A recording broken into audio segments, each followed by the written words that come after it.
Step guide mortgage loans और LAP के लिए इंडिया में अप्लाई करने का तरीका। हे एवरीवन, कैसे हैं आप सब? स्वागत है आपका डेली फिनसर्व में। आज हम डिस्कस करेंगे कि मॉर्टगेज लोन के लिए कैसे अप्लाई करें। ये एक बड़ा टॉपिक है, लेकिन हम आपको एक ब्रीफ आइडिया देने की कोशिश करेंगे। तो चलिए देखते हैं क्या है इसमें। तो एलएपी क्या है? ठीक है, मॉर्टगेज लोन्स को स्पेसिफिकली लोन अगेंस्ट प्रॉपर्टी या एलएपी के नाम से जाना जाता है। इसका मतलब है कि ये सिंपली पैसा या लोन लेना है एक लेंडर से आपकी प्रॉपर्टी के अगेंस्ट। ये एक सिक्योर्ड लोन है जहां आप अपनी प्रॉपर्टी को कोलैटरल के रूप में रख कर पैसे ले सकते हैं। आप इस पैसे का इस्तेमाल debt consolidation, business investments, personal expenses और कई चीज़ों के लिए कर सकते हैं। एलएपी आपको वो अपॉर्चुनिटी देगा जो आपको चाहिए। आप एलिजिबल कैसे हैं? सबसे पहले आपको एलिजिबिलिटी क्राइटेरिया को फुलफिल करना होगा जो आपके लिए बनाया गया है। एलएपी के लिए क्वालिफाई करने के आपको जनरली ये सब कुछ होना चाहिए। इंडियन रेजिडेंट होना ज़रूरी है, ये एक फोरमोस्ट क्राइटेरिया है। आपका 21 से 65 साल की उम्र होना चाहिए लोन लेने के लिए। आपकी प्रॉपर्टी रेजिडेंशियल या कमर्शियल दोनों में से कुछ भी हो सकती है। आपकी इनकम, अच्छी क्रेडिट स्कोर और प्रॉपर्टी का वैल्यू। इन लोन्स के लिए क्या क्या डॉक्यूमेंट्स चाहिए? अगर आप ये लोन्स अप्लाई कर रहे हैं तो आपको कुछ डॉक्यूमेंट्स की ज़रूरत पड़ेगी। आइडेंटिटी प्रूफ के लिए आधार कार्ड, पासपोर्ट या वोटर आईडी। एड्रेस प्रूफ के लिए यूटिलिटी बिल्स, रेंटल एग्रीमेंट्स या बैंक स्टेटमेंट्स। इनकम प्रूफ के लिए salary slips, income tax returns या बैंक स्टेटमेंट्स। प्रॉपर्टी डॉक्यूमेंट्स के लिए title deed, property tax receipts और रिसेंट प्रॉपर्टी वैल्यूएशन रिपोर्ट्स। ये सभी डॉक्यूमेंट्स पूरे एप्लीकेशन प्रोसेस के लिए ज़रूरी है। सही लेंडर का चुनाव। जब आप सही लेंडर चुनते हैं तो आपको बेस्ट सपोर्ट मिलता है।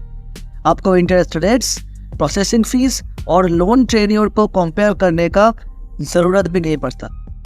ये एक क्रिटिकल चॉइस हो सकता है, लेकिन आखिर में आपको बेस्ट मिल सकता है अगर आप सही रास्ता फॉलो करें।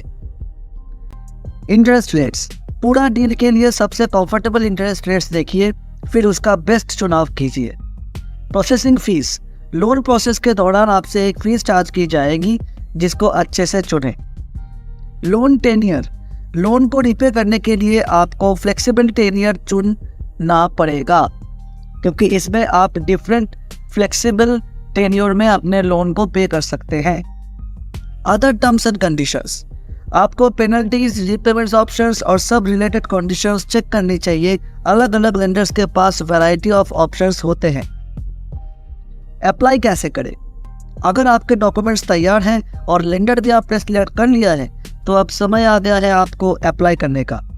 आप सिंपली एलएपी के लिए अप्लाई कर सकते हैं, नज़दीकी बैंक ब्रांच में या ऑनलाइन भी। बस आराम से बैठे और एप्लीकेशन फॉर्म भरें और सभी रिक्वायर्ड डॉक्यूमेंट सबमिट करें।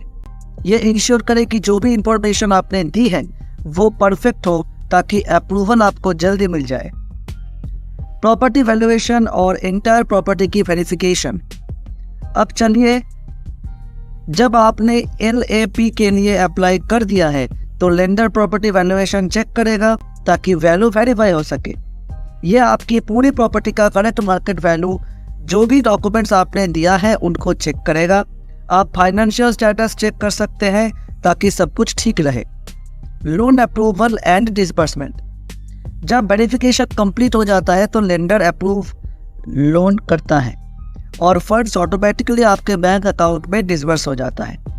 पूरे एप्लीकेशन कॉम्प्लेक्सिटी के ऊपर लेंडर को प्रोसेस करने के लिए कुछ दिनों का वक्त लगता है या कुछ वीक्स भी लग सकते हैं। Repayment process. अब हम सब इक्वेटेड मंथली इंस्टॉलमेंट्स या ईएमआई के टर्म से वाकिफ हैं।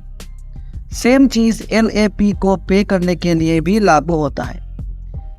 इस दौरान आप इंश्योर करें कि आपकी क्रेडिट स्कोर मेंटेन करें ताकि कोई भी पेनल्टी ना लगे। आप रिमाइंडर सेट कर सकते हैं ताकि आपको कोई भी डेट याद रखने में प्रॉब्लम ना हो। आप ऑटोमेटेड पेमेंट कर सकते हैं अपने कार्ड्स के दौरान। कंक्लूजन, तो चलिए आप ख़त्म करते हैं। हमें ब्रीफली इंडिया में LAP या मॉर्टगेज लोन के बारे में डिस्कस किया, लेकिन अगर आपको कुछ और डिटेल्स चाहिए तो ट्रस्टेड प्रोफेशनल से एडवाइस ले और ज्ञान के मुताबिक डिसीजन ले। डेली फिनसर्व के फाइनेंशियल गाइडेंस को देखने के लिए धन्यवाद। और अगर आपको ऐसे ही यूजफुल फाइनेंशियल नॉलेज चाहिए तो सब्सक्राइब करें और नोटिफिकेशन पाने के लिए बेल आइकन को ज़रूर दबाइए।